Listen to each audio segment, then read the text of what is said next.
अस्सलामु अलैकुम वरहमतुल्लाहि वबरकातुहू अज़ीज़ान मिल्लत इस्लामिया। उम्मीद और दुआ है कि आप तमाम खैर वाफियत से है। मैं आपका भाई advocate Sadiq Shaikh. Advocate Sadiq Shaikh YouTube channel में आप तमाम का तहे दिल से इस्तकबाल है। मुझे कई सारे लोगों ने मैसेज और व्हाट्सएप करके ये सवाल किया है कि UP board of Madrasa education act 2004 को लखनऊ यानी जो इलाहाबाद के हाई कोर्ट ने उसको रद्द किया है यूपी में। तो ये क़ानून आखिर था क्या, इसकी वजह से क्या नुकसानात है, क्यों यूपी की हुकूमत फिर एक बार मदरसों के पीछे पड़ गई है, ये क़ानून की वजह से रद्द करने पर क्या क्या नुकसानात होते हैं, कि मदरसों की हालात और तलबा की हालात, वहाँ के टीचर्स की हालात क्या हो सकती है। तो इंशाअल्लाह ये तमाम चीज़ें मैं आपको तफसील में बताने से पहले यूपी के सीएम योगी आदित्यनाथ साहब की एक मैं आपको वीडियो प्ले करूंगा जो 30 सेकंड्स की है। उसके बाद में हम लोग इंशाअल्लाह फिर बात करेंगे। तो यूपी सीएम योगी आदित्यनाथ साहब का मैं बड़ा समझिए कि फ़ैन भी हूँ और उनको काफ़ी अप्रिशिएट भी करता हूँ, क्योंकि वो हिंदुत्व के आइकॉन बने फिरते हैं। लेकिन जब बात मुसलमानों की और दीगर माइनॉरिटीज़ की आती है तो वो अलग बात करते हैं। तो उसके लिए आप ये वीडियो देखिए, उसके बाद फिर हम और मज़ीद तफसीलात में। विपक्ष का यह भी कहना है कि आप वसुधैव कुटुंबकम की बात करते हैं, सबकी चिंता करते हैं, लेकिन इस देश में जो मुसलमान रह रहा है उसकी उतनी चिंता आपको नहीं। मुसलमान की कौन चिंता नहीं हो रही है? उसको मकान मिल रहा है, उसको खाने के लिए मिल रहा है, उसके लिए उपचार के लिए मिल रहा है, लेकिन वो भारत का कानून भी तो माने। कानून भारत के अनुसार माने, भारत के संविधान को सम्मान करे, संविधान के अनुसार देश चलेगा। शरीयत हमारा व्यक्तिगत विषय हो सकता है, लेकिन शरीयत संविधान से बड़ा तो नहीं हो सकता। और वह इस बात को माने, भारत की जनता तो सिर आंखों पर बिठाएगी। सुना आपने किस तरह से यूपी के सीएम योगी आदित्यनाथ साहब ने कहा कि मुसलमानों को हम खाने पीने रहने दे रहे हैं और इससे बढ़ के उन्हें क्या चाहिए। मुसलमानों को चाहिए कि दस्तूर को पहले माने, शरीयत से पहले।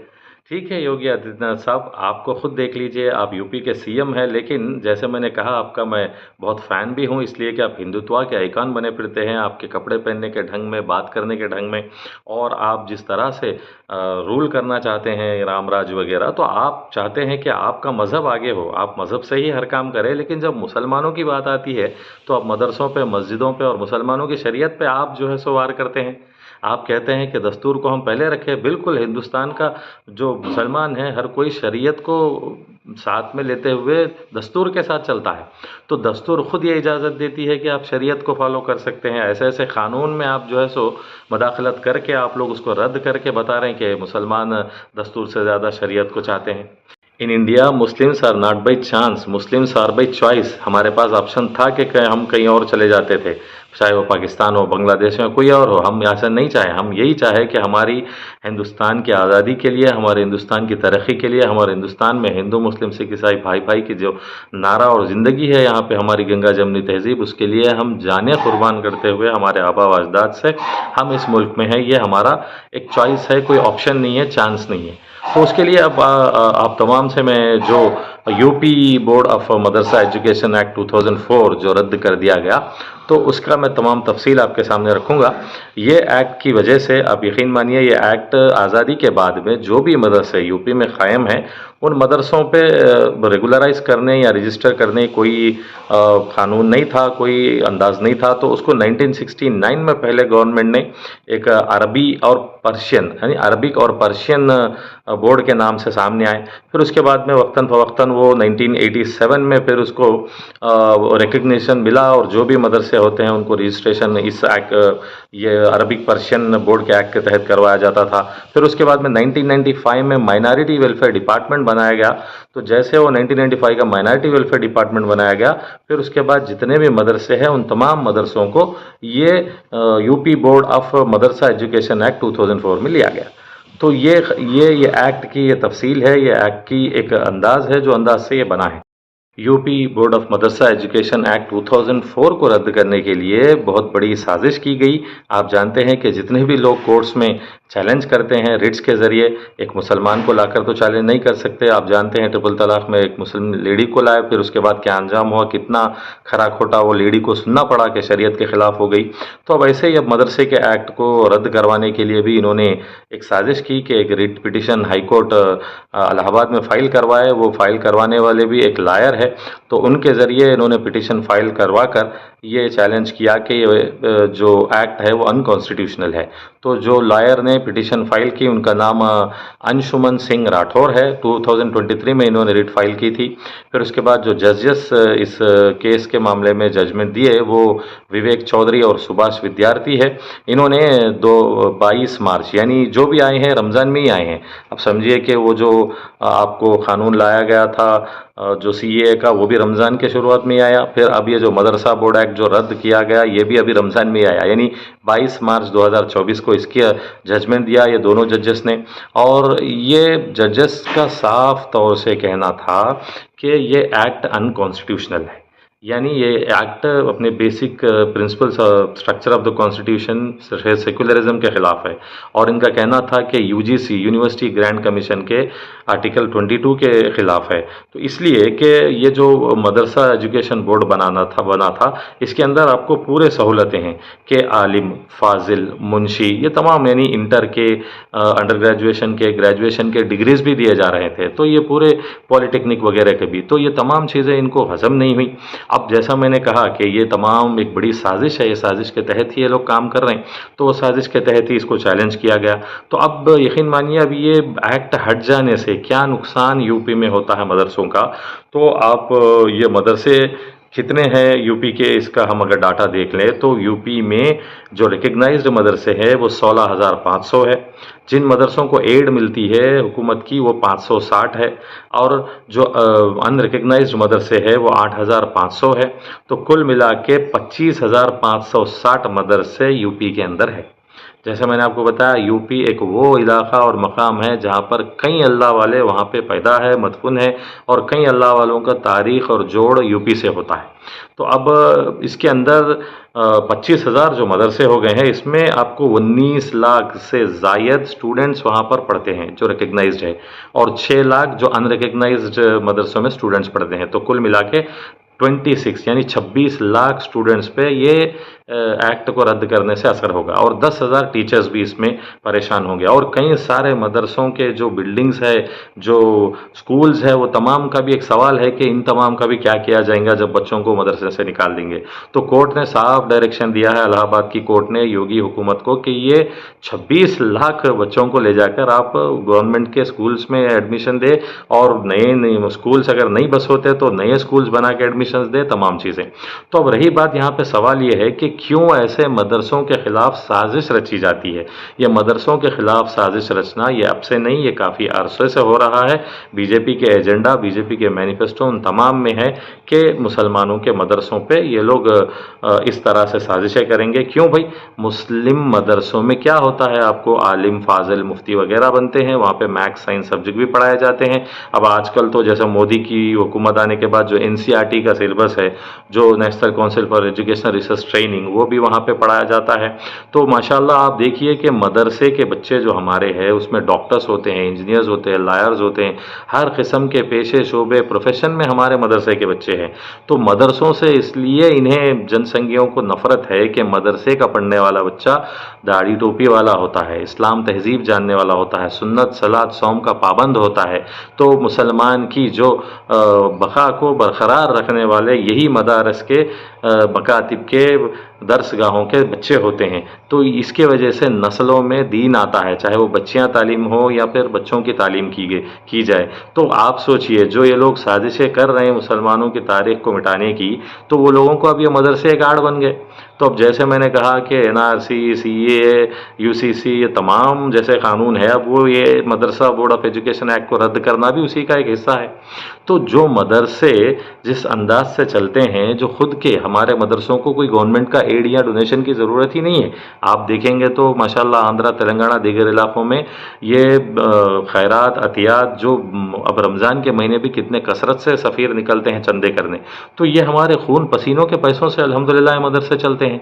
तो ऐसे मदरसे पे भी इनकी साजिश और इनका जलन और हसद यही है कि ये मदरसे ही बुनियाद है इस्लाम की, ये मदरसे ही बुनियाद है जो हिंदुस्तान में आज़ादी दिलाए। यही जमात उलमा हिंद, ये जमात इस्लामी हिंद, यही कई सारे सुन्नी, बरेलवी, आप कुछ भी बोलिए माशाअल्लाह, तो तमाम का जोड़ ये मदरसों से है। तो ये सोचे कि ये मदरसे तोड़ दे, ये मदरसे हटा दे, तो इनकी कमर तोड़ दी जाएंगी, इनकी बका को, तारीख को बर्खास्त कर दिए जाएंगे। तो मैं जैसे आपको बताया कि we Muslims in India are by choice not by chance.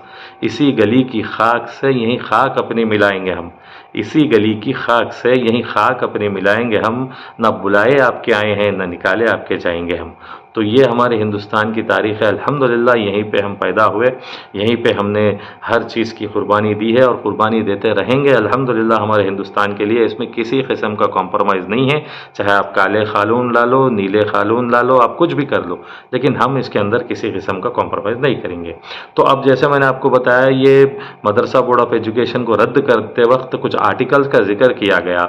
ये मदरसे के जो फेवर वाले हैं उन्होंने भी कुछ आर्टिकल्स मेंशन किए, और जो मदरसे के ख़िलाफ़ जो कर रहे हैं उन्होंने भी आर्टिकल्स किए। जो मदरसे के फेवर में जो आर्टिकल्स डिस्कस किए उन्होंने आर्टिकल 25 से लेकर आर्टिकल 29 तक ये जो राइट्स हैं माइनॉरिटीज़ के वो बताए। आर्टिकल 30 के तहत हम हमारे दीनी इदारों को क़ायम करने का हक़ बताए। फिर article 25 list 3 of schedule 7 of the constitution के तहत ये एक्ट बनाने का तमाम इख्तियारात हमारे स्टेट को है। तो यहाँ पे एक मज़े की बात आपको ऑब्ज़र्व करना ये है कि ये एक्ट के ख़िलाफ़ मोदी हुकूमत नहीं है, ये एक्ट के ख़िलाफ़ योगी हुकूमत नहीं है, ये एक्ट के ख़िलाफ़ मोदी हुकूमत है। यूनियन हुकूमत ने कोर्ट में ये फाइल किया है कि स्टेट ऐसा एक रिलीजन के लिए नहीं बना सकती। तो आप बोलिए फिर ये गुरुकुलास में क्या है, गुरुकुला में क्या होता है? आप मदरसों पे तो वार कर रहे हैं, लेकिन गुरुकुला में तो पूरी तरह से हिंदुओं के मज़हबों के तरीक़ों के वेदा उसकी इसकी तालीम होती है, तो फिर गुरुकुलास पे आप क्यों अटैक नहीं करते? तो ये सवाल कोई नहीं पूछता। तो उसके लिए आप सीधे सीधे माइनॉरिटीज़ का परसिक्वेशन जो हो रहा है उसका अब जो एट्रॉसिटीज़, जो इनजस्टिस और जो अंदाज से ये सिस्टम जो कर रहा है, ये गवर्नेंस जो कर रहे हैं, इसका कोई सवाल अगर करेगा तो मैंने आपको पहले ही बताया, जल जंगल ज़मीन बोलिए या फिर रोटी कपड़ा मकान बोलिए, आपको सीधे सीधे टेररिस्ट में शुमार करके या अर्बन नक्सल में शुमार करके स्टैंप लगा दिया जाएगा। तो अल्लाह हिफाजत फरमाए हमारे नौजवान के। और ये जो आर्टिकल्स जो ये एक्ट के ख़िलाफ़ लड़ने वालों ने बताए हैं वो आर्टिकल 14, 21, 21A और article section 622 of the university grant commission के कोई भी ये सर्टिफिकेट्स ये नहीं दे सकते, सिर्फ यूजीसी ही सर्टिफिकेट्स दे सकती है। मदरसा एजुकेशन एक्ट के तहत आपको डिग्रीज़ भी दी जा रही थी, जो हाई कोर्ट ने कहा है कि ये बिल्कुल ख़िलाफ़ है, डिग्री सिर्फ यूजीसी दे सकती है। तो डिग्रीज़ के अंदर जो दिए जा रहे थे उसमें आपको अंडर ग्रेजुएशन कामिल की डिग्री दी जा रही थी, पोस्ट ग्रेजुएशन फाजिल की डिग्री दी जा रही थी, फिर आलिम 12वीं की इम्तहान का ज़िम्मा इन्हीं के सर था, और डिप्लोमा कोर्सेज़ की सर्टिफिकेट दी जा रही थी। मुंशी मौलवी 10वीं के इम्तहानात वगैरह का ज़िम्मा ये बोर्ड के तहत था। तो ये उसके अंदर अपील किया गया कि ये सर्टिफिकेट्स ऐसे नहीं दे सकते, सिर्फ एक यूजीसी का ही ये काम है कि सर्टिफिकेट्स दे, ना ही कोई मदरसा बोर्ड का। तो फिर उसके साथ ही साथ आपको मैं एक ताज्जुब की बात बताया हूँ कि ये यूनियन गवर्नमेंट ने खिलाफ वर्जी की, योगी हुकूमत ने कोई इसकी खिलाफ वर्जी नहीं की। योगी हुकूमत इसके फेवर में है एक्ट के। तो कई सारे लॉ मेकर्स का ये कहना था कि एक्ट में अगर आपको कुछ चीज़ें गलत है तो आप उसको अमेंड कर सकते हैं, उसको सही फिर से ऐड कर सकते हैं, उतना ही है। लेकिन पूरा एक्ट को रद्द कर देना एक सोची समझी साजिश है।